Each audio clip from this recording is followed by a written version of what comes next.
Welcome to Triple F Podcast. I'm Jim Hochberg, and we're here with you and Eva Andrade. And we're going to tackle an interesting subject. Why would Madison Avenue companies, big international companies, want to continue doing things that cost them $30 billion worth of value in the stock market? Why is that? Why would that be? And then we know we're talking about Bud Light and Target, so we cannot buy their stuff. But what else can we do? Let's talk about that.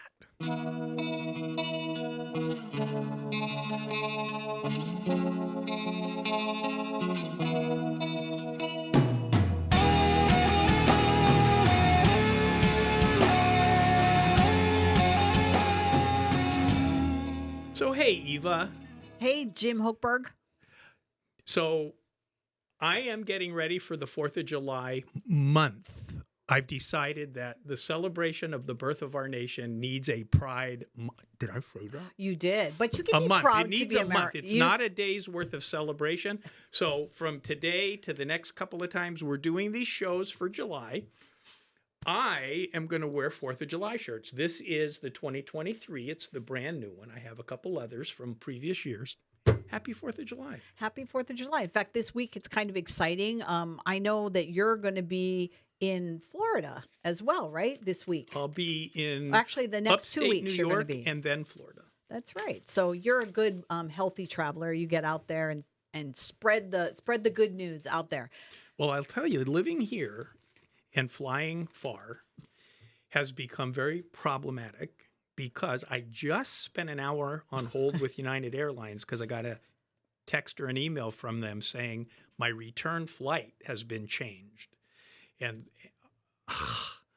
anyway. I want to hear from you, viewers and listeners, because I'm hearing this a lot more, that there are people having trouble with their airlines and having to rebook, and then the seating, and for people that want priority seating, there's an issue. So I'm curious, Absolutely. if you've experienced that recently. If put a somebody comment that below. you travel with wants to have a window seat, that greatly restricts. So I always do this stuff months in advance so that the plane's ready for whatever I'm looking for, And then a week before it, they turn around and cancel it. But anyway, let's talk about Madison Avenue. Let's talk about Madison. And while you're getting ready for this, because Jim is really prepared for the show today, so you guys are going to get a lot of good information.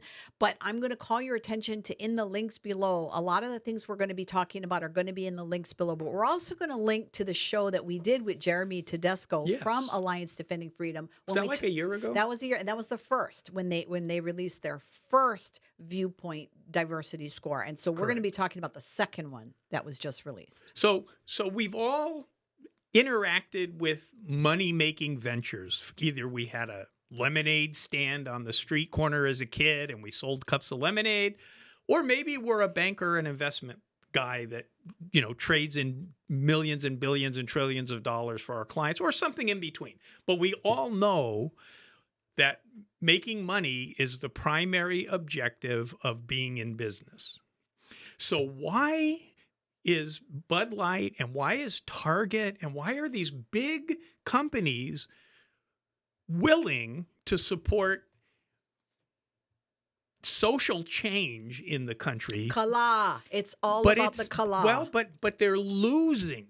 Though I read one article that Bud Light has lost $30 billion with a B dollars of market value in the stock market. And I saw a report just recently that now some of the economists are saying that they don't even think they're going to recover. Like this might be so serious for them that this might be the nail in the coffin. So the question is, well, why? If they're in business to sell beer and they do something dumb for a marketing thing, why won't they change course at $1 million or at 100 million loss or at 1 billion loss? And I will tell you why. And this is what we don't know, because we weren't really paying as close attention to what was going on as our opposition in the woke wars. So quite a few years ago, some smart person, who I don't know who it is, got the very clever idea that if they could get the big investment houses, JP Morgan, those kind of guys, and the big retirement funds that have tons of money that they're investing, and they were to make those investments into the stock ownership of these big Bud Light companies, Target companies, they could go to the board meetings of those shareholders and they could have a lot of vote to change the policy for the company. Wait, oh Jim, I'm having a moment. This kind of sounds like what you talk about every single time about why voting and participating. But that's politics. It's that's politics, not what we're talking but about. it's a process, though. The process. You just said that people attend these meetings, and because they attend the meetings, they're able to raise their voice. Well, the and people actually don't attend the meetings. That's the problem. So I have a retirement plan. People have mutual funds in their retirement plans. They may own certain stocks, Costco, Apple, Microsoft, but mostly we have funds. And the funds vote all the votes of all the shares they control. The people aren't voting. It's the investment house, the manager of those billions of dollars at Chase or Morgan Stanley that's making the votes at the Apple, at the Bud Light. And so what happened is this method of investing got thought up by this smart person or group, whoever they were. It's called ESG, Echo Sam Sierra. And it stands for environmental, social, and governance. And so what they've been doing for a long enough time that Bud Light and Target are so invested in this plan, they can't repent from their bad marketing decision. So the way the ESG-based investing has happened is these investment managers that have all these shares to vote at the meeting of the company's board of directors stockholder meeting. They show up and they put in resolutions to have the board set the policy to only invest in companies that meet this ESG investing thing, which is environmental issues, social issues, and governance issues. So what are the environmental issues? Listen, climate change policies, wasteful of our energy, causing pollution, conservation of natural resources, treatment of animals. What are the social issues? Relationships with internal and external stakeholders. The stakeholders are the company's suppliers. They can make them also have to follow ESG in order to be a contracting party. Company donations, the employee volunteer hours. Where are they allowed to put that resource? How do they deal with employee health and safety? And then there's the governance part, the social responsible investing. They want our government in the country to be woke. And so they're using their votes in these shareholder meetings and changing the policies in these major companies to put things in play, like supporting transgender stuff and pride stuff. We're seeing it on TV. Why? Not because we want to see it on TV, but because the money behind the shareholders is on TV. So are you saying to me then that if everyone who owns stock in these companies actually show up to meetings and actually vote, that they're not going to make a difference? Or because that's kind of where I was leading onto this, that if people have own stock. Let me tell you how that will work. So I have so many shares of some mutual fund that has shares in Morgan Stanley or whatever. Right. Or Bud Light or whatever. And so I take my measly couple of shares and I go to the meeting and I vote my shares. My shares aren't sufficient to get the issue on the ballot to vote for you by yourself. But what if the majority of people were like you and they only had a small amount, but you all had the same vision and wanted to do the same thing? Wouldn't all those votes adding up make a difference? I think that is the difference between a slim chance and a fat chance. Okay. Because so if Morgan Stanley is investing $1 trillion at one meeting, okay, how many stockholders is it going to take to match that? It's just not It's a rock that Atlas couldn't push up the Well, mountain. if half a trillion, so you said a trillion, so if half a trillion of the shares were individuals who all were like-minded, they could make a difference. Okay, so let me put a stat out there. Okay. In 2020, which is the most recent stat I could find, of these investment companies that had chosen to invest on these ESG principles, more than $17 trillion are in play. So when I put out 1 trillion, I was kind of undershooting Okay, so the you real need mark. to have. So if you're going to throw out numbers, that would mean we need to have 8 or 9 trillion people to make a difference. But the way they get to have the vote first is they say, we want the company to have this policy. Let's vote on it. Except for the rich people that actually own more than 50% of a share of something, right? Well, but are they voting their own shares because they're on the board? Probably. And once the ESG manager gets it on there and it becomes a policy, they have to follow it. Right, now, right. You know? So part of this social responsibility thing is diversity, equity, and inclusion, which we've seen all over the place. How does the company policy treat the employees on diversity, equity, and inclusion? And it's all woke side of every one of the coins, right? And so what can we do? That's the exciting part. What we can do is we can say, look, we aren't those woke guys. We also have investments that we're letting them use our vote. So the first thing we got to do is quit just letting the manager vote your share. The first thing you got to do is take the shares away, even if you don't vote them or if you do vote See, them. I know you don't see the connection, but I do because we live this stuff. This is the same thing we tell people when they go into the voting booth. Don't just vote for someone because you haven't done your research. But there's a better thing to do. Okay. A better thing to do is what Alliance Defending Freedom has going. So we had Jeremy Tedesco, like you mentioned. He was here like a year ago on the first report of this program that they came up with, which is the business index, the viewpoint it's so much diversity better. score. It's such a good report. This the first time even Jeremy was saying that. Well, you know, they hardly got any participation. But this time it's growing, and so by the time they get to the 5th or the 6th, it's probably going to be an outstanding. Well, it's already. So, but what is it? It is the direct mirror image on the back of the coin of ESG investment policy.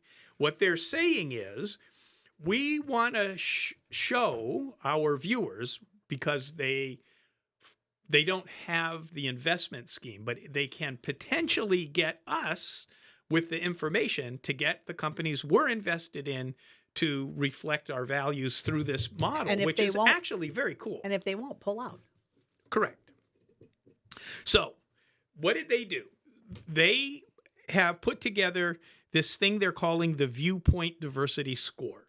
And they have gone to 75 leading tech companies, banks, investors, media, and they are scoring them based on publicly available information and a survey that they send asking to have a response from the company. Now, my friend Eva is the survey queen. You tell us from your perspective what they can expect without our help of getting responses to their surveys. Oh, well, first of all, that anyone who gets something that has I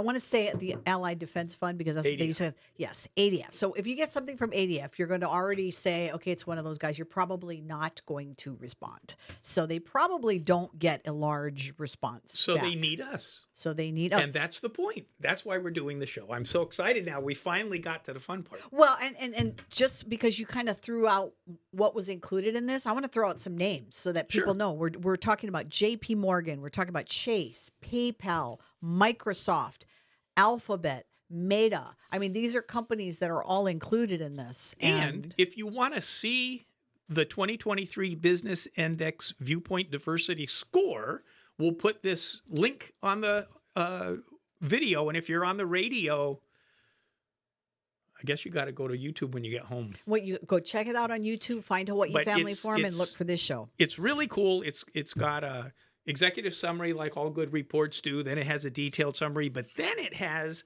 appendixes A through L, which go through all the very groovy details. Oh, and Jim, I want you to show that right now to our viewers so they can see that. For radio people, he's got all these little yellow stickums on here. So Jim really went through this with a fine tooth comb. You show the judge. It's Exhibit G. Yeah, I think that's great. I'm for it. I'm down for that. That's so great. I want to give a quote because you're going to get into that because you've really poured through this. But I want to give a quote from the press release that went out from ADF, from Jeremy, because I think it kind of will tie into everything. So he says, and I quote, "Threats to freedom don't just come from the government, but from major corporations like financial institutions and big tech companies that have concentrated power over essential services and communications channel." And I because he's starting threats to freedom. And I think that's the big underscore, underline, bold. When your job is in a company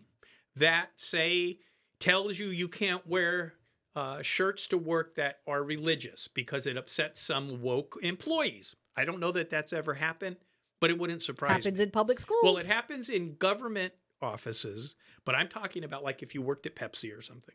And let's just say, for example, you worked at Pepsi, you got to wear that Pepsi shirt the drivers wear. But let's say you worked in the office and you were allowed to wear your own. I will say that in the 1980s, my job was at American Express Travel Related Services back here in Hawaii. And there was a lot of things going on with human resources back then. And we were told we couldn't have anything on our desk that somebody could see that was religious in nature. And the reason they did that is because one of my cubicle partners had a big picture of Jesus on her desk.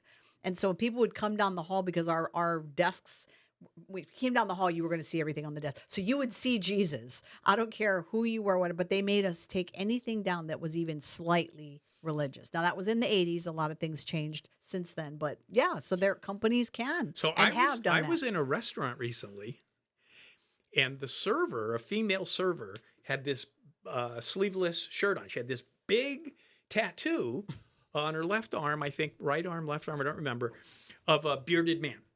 And I said, "That looks kind of like Jesus." And she says, "It is." Now, I thought to myself, okay, hope you don't change religions. I hope so not. Oh, no, it's a biker. I mean, I hope not either, yes. But anyway, she would probably not have been able to have that showing, I guess. Right. And they weren't just picking on Christianity, although they really were, because I didn't see anybody with the statue of Buddha on their desk or whatever. I mean, obviously there were a small group of us Christians that would meet to pray. And it was interesting because around that time too, they changed the name of the Christmas party to the holiday party. I remember those days. Yeah. So we were paying attention, but it was funny. I've always had a little bit of a smart mouth, and I know you find this. So I remember when they announced that they were going to stop calling it the Christmas party because some people might find that offensive. And I just simply asked, as I normally do, well, you know that holiday comes from holy day, right?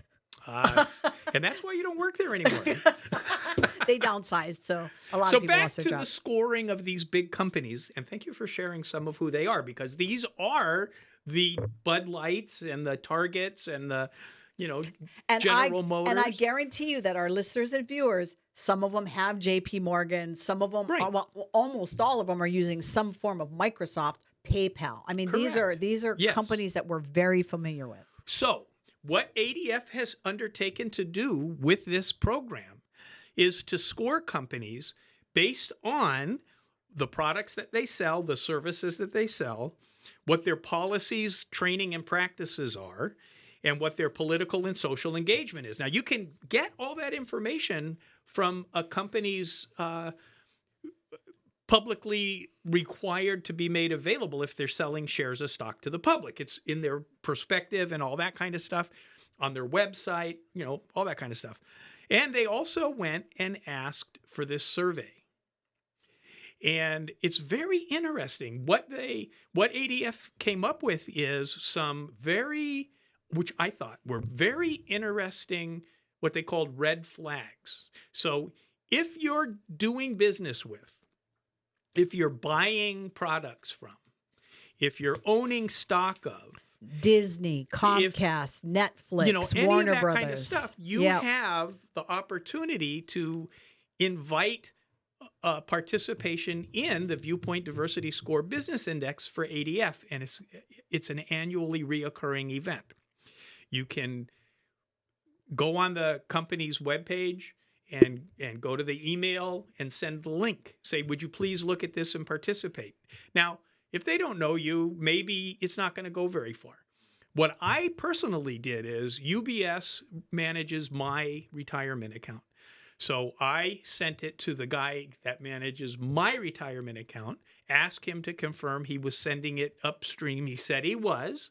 I don't have contact with anybody further upstream, but hopefully this is going to come from 7 million people that are investing at UBS, right? And relationships matter. So you sent it to somebody that you work with specifically that is on the lower chain of command there. Well, so, no, I'm kind of high up in the... No, I'm kidding. Well, but here's the thing, right? So if it doesn't happen, then he's now aware that his client sent it to him and that his higher ups didn't do it. So there's a bigger and I can follow connection. up with him and say, hey, you know what? Maybe I ought to go somewhere else. Yeah, as long as you do it well, right, Jim? We always talk about doing it with grace. But here's the interesting thing. The red flags, and this is like the exact opposite of the things that the woke companies are responding to because of the votes of the shareholders from the investment class. So the reason Bud Light is going to stick with Mulvaney and they're not going to back off of Pride Month is because it's in their policies. I just was reading, and I'll put the link if I find it, that actually they fired the whole entire team that had anything to do with that. But they've done nothing publicly. Well, no, this was a public announcement that I just read. The ads haven't changed. Well, that's not true, because if people are paying attention to Bud, and I used to love Bud. Okay, I used to love Bud Light, but I'm not drinking it either. Not because necessarily. I used to play worship with Bud. He was a good guitar player. My brother James had a little doggy named Bud. There you go. But anyway, here's the thing: you got to be paying attention to what these companies are doing. And so I was kind of watching what was happening with Bud, and they tried to put out some really good patriotic ads right after the Dylan Mulvaney thing because they wanted to show people, it's all. But boy, I couldn't believe how much people are digging in on this one. Yeah. And Starbucks has changed too. Starbucks and they're getting union pressure from their workers. I know. So but let's get back to these red flags, because this is why I want you to think about this. Look at the report. Go to the webpage for ADF and share it with where you shop, who you vote for. By the way, next year we have an election in this town. I tried to do this at the beginning, and he blew me I off. hope that you will use this with candidates. I tried to do that at the beginning of the show, and so you here's scolded the red flags. You scolded me in the Here's beginning the of the red show. flags. Diversity, equity, and inclusion is required by a lot of these big companies to do business with them. Right. So, Bud Light doesn't make their own cans and they don't make their own bottles. They make the stuff that goes in. They don't probably do the graphics on the outside of the containers. Maybe they do. But they buy those things in huge quantities, right? So if Bud Light requires diversity, equity, and inclusion policies in the supplier of the bottles and the cans and the artwork, then the suppliers of that stuff is going to adopt those things, because otherwise they can't sell to Bud, right? There's the canceling and the censoring of information on the tech companies and the financial services. We've heard that gun sales companies and gun manufacturing companies are being terminated by their banks because of Second Amendment gripes. Our counterpart, the Arkansas Family Policy Council, their bank account was shut down by Chase. See? Because of what they do. So wherever every one of you banks, wherever, please take this document to your banker. Ask to meet with the president of the bank. There have been people... Bring Omiyagi, maybe. Yeah, there are people that use MailChimp. That MailChimp has refused to do business with them. So this is starting, it's like an octopus. It's starting to get into all of these places. Well, the thing is, it's been under the water. Now the tentacles are out of the water. They're out of the water. That's the problem. Yeah. Okay, so here's another one of the issues. That's a red flag for ADF. which drops their viewpoint diversity score. It totally makes sense. The lack of respect in the workplace by the management of the employees for diverse views. And remember, traditional American views from the founding era until less than 100 years ago pretty much were widely shared. We were religious people. We supported marriage and families. We wanted our children to be educated, to read, write, and do math. And the freedom to do all of that. We wanted economic security in our lives. We wanted to be safe on our streets, free from crime. We wanted our justice system to take care of the bad guys.